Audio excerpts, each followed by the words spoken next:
안녕하세요. 오늘은 그 세계와 세력이라고 제가 생각하는 삼성, 그 삼성이 추진한 여성운동화, 그리고 조국과의 관계에 대해서 좀 설명하려고 합니다. 우선 2014년도 삼성이 삼성 행복 대상을 수상했어요. 누가 이제 수상 대상자가 됐냐면요. 정진성 서울대 사회학과 교수가 있고요. 백성희 서울대 생명과학부 교수 등이 있습니다. 근데 여기서 잘 보시면은 정진성 이런 사람은 뭐를 한 사람이냐면요. 여성 권익과 사회공익에 기여한 여성이라고 이제 상을 받았고요. 두 번째로는 생명과학부라는 거는 그 제약 또는 암 환자를 암 조절을 해가지고 유전자 발현 연구를 해가지고 선도를 했다. 이런 뜻에서 두 번째로는 백성이라는 생명과학부 교수가 받게 된 겁니다. 굉장히 삼성스럽잖아요. 근데 여기서 왜 제가 정진성에 대해서 관심을 두게 되었냐면요. 이 정진성 교수라는 사람은 조국과 연관이 돼 있습니다. 완전히 조국의 따까리라고 볼 수 있어요. 우선 정진성 교수라는 사람은 말이죠. 어떻게 시작이 됐냐면요. 1985년도부터 1996년도 그런데 특별히 그때까지는 이제 덕성여대 사회학과 조교 이렇게 조교수 부교수 이렇게 했다 그래요 이 여자가. 그런데 1990년대에는 일본 동경대학의 그 외국인 연구원으로 일본에 있게 됩니다. 그 이후에 1996년대에는 영국의 무슨 대학의 그 교환 교수라 그래야 되나요? 비지팅 스칼라 학자, 방문 교수 정도 되겠죠? 으로 조금 있었나 봐요. 그리고 나서 이제 서울대에서 사회학과 교수가 된 겁니다. 1996년도 이후에. 그리고 미국 하버드 대학의 초빙 연구원은 별거 하는 건 없죠. 1년 정도 2002년도에 가 있었고요. 그 다음에 2003년도에 다시 일본 동경대학의 사회과학 연구소에서 또 초빙 교수가 됩니다. 그리고 아시안 리더십 펠로우 프로그램에 일본이 주관하는 그런 프로그램에 참여를 하고 한국에 와서 2004년도입니다. 서울대학교 여성학 무슨 과정의 주임 교수가 돼요. 그리고 그 다음에는 현재까지 여성학을 꽉 잡고 있는 사람입니다. 그리고 여성 연구소 소장 이런 것도 하고요. 서울대학교에. 그리고 2012년에는 한국 여성학회 회장이 됩니다. 막강한 여성학을 이끄는 그런 사람입니다. 근데 바로 이 사람이에요. 정진성 교수가 저는 남자인 줄 알았어요. 조국 교수랑 연결돼서 했을 때는. 근데 이분께서 2017년도에 유엔이 인종차별 철폐위원회가 있는데 거기 한국인으로서 첫 번째로 진출하게 된다고 합니다. 나이는 64세 정도인가 봐요. 그런데 이렇게 한국인이 유엔 인권 문제를 가지고 진출하게 된 거는 제가 이미 말씀드렸지만 누가 있어요? 제가 그동안에 강조한 바로는 조국 교수와 굉장히 연관성이 높은 그런 산호맹 출신이시며 운동권이었다가 픽업돼갖고 미국에 가가지고 오로지 인권운동에 열렬한 그런 사람이 된 백태웅 교수가 있는 겁니다. 이 사람이 이제 UN 인권운동 이런 거에 동참하고 아시아인의 인권 이런 거에 해서 심지어는 북한의 그 인권의 제재에 찬성표까지 던지게 한국이 그렇게 된 상황까지 됐었잖아요. 2018년인가 그럴 겁니다. 그래서 이 사람이 실제로는 국제인권법을 꽉 잡고 있는데 이 사람이 제가 전에도 강조했듯이 하와이대 로스쿨을 주의하세요. 로스쿨. 누가 주장했죠? 조국이 주장한 거 아니에요? 그리고 노트르담대에서 공부를 했는데 노트르담대라는 거는 뭐 아시다시피 성모 마리아 대학입니다.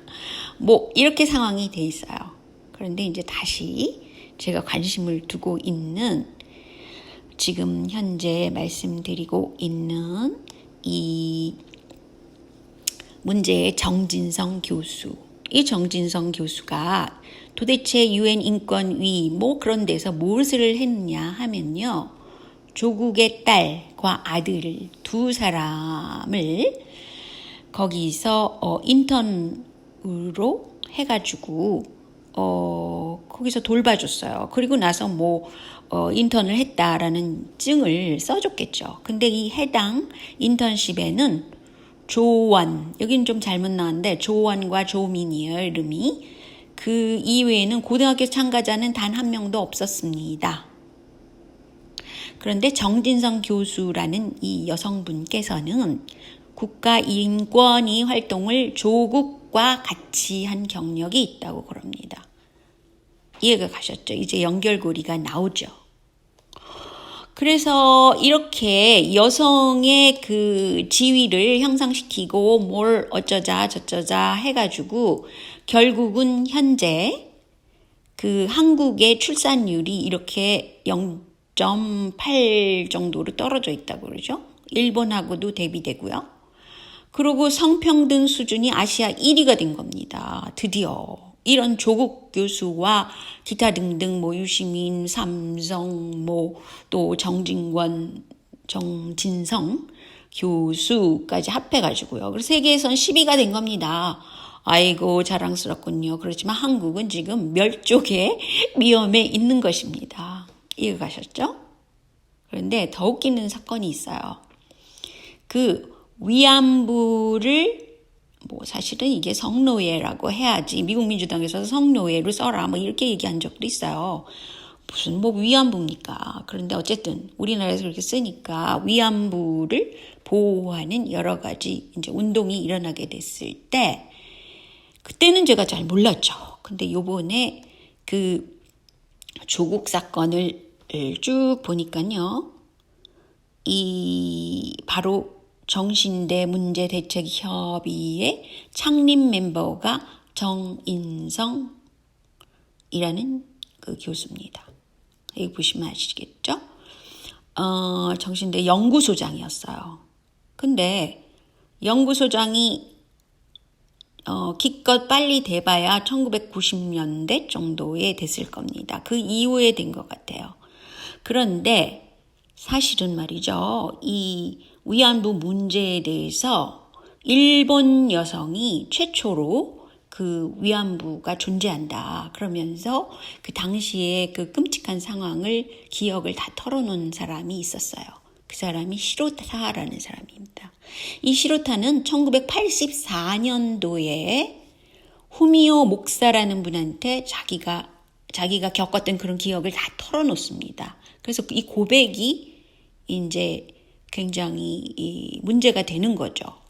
그리고 나서 7년 후에 우리나라 첫 번째 위안부 증언자인 김학순 할머니가 나타나요. 그게 1991년도입니다. 그런데 여기서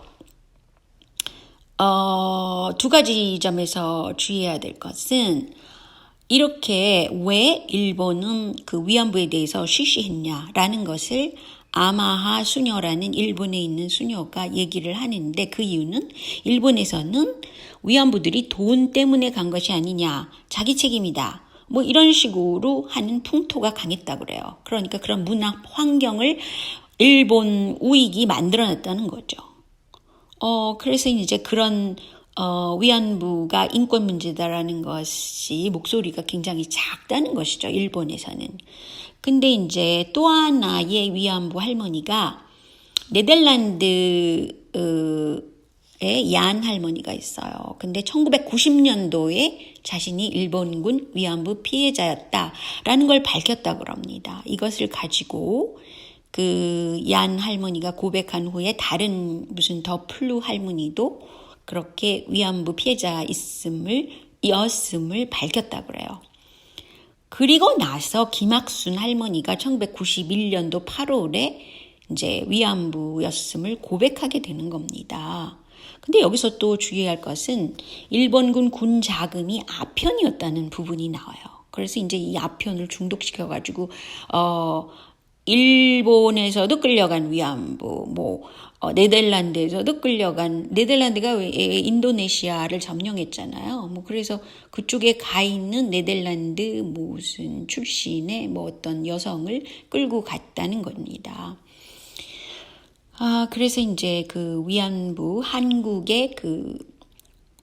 한국에서 간 그 위안부, 이렇게 해서 세계적으로 이게 굉장히 문제가 되는 겁니다.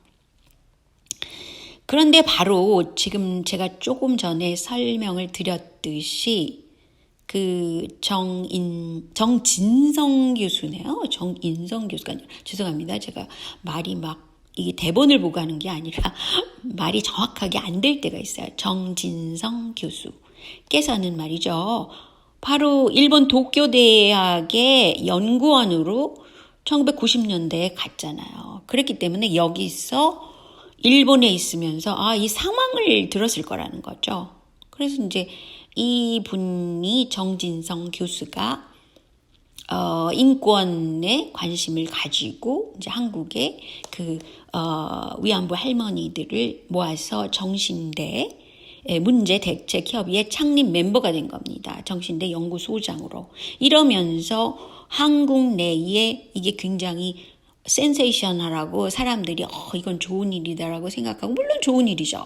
그렇게 생각하면서 동시에 이 정진성 여성 교수께서는 국제인권 논의 활동과 성주류화, 젠더, 그러니까 성의 문제를 메인 이슈로 하는 성주류화를 하는데 중점을 두게 돼요. 그래서 서울대학교에서 여성권익신장과 여성학을 하고 석박사 배출하고 여성학 과목을 다수 신설하고 인권학 강의를 마구 하게 됩니다. 그래서 한국은 마치 여성들의 인권이 지금 전 세계적으로 10위임에도 불구하고, 출산율을 그렇게 낮췄음에도 불구하고 계속적으로 거기에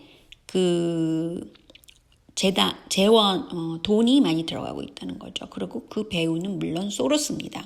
소로스가 한국의 그 인권, 성소수자 문제, 여성 문제, 이런 거, 이민 정책을 이제 들여와라, 이런 식으로 해가지고 돈을 꽤 많이 쓰고 있음이 이미 밝혀졌습니다.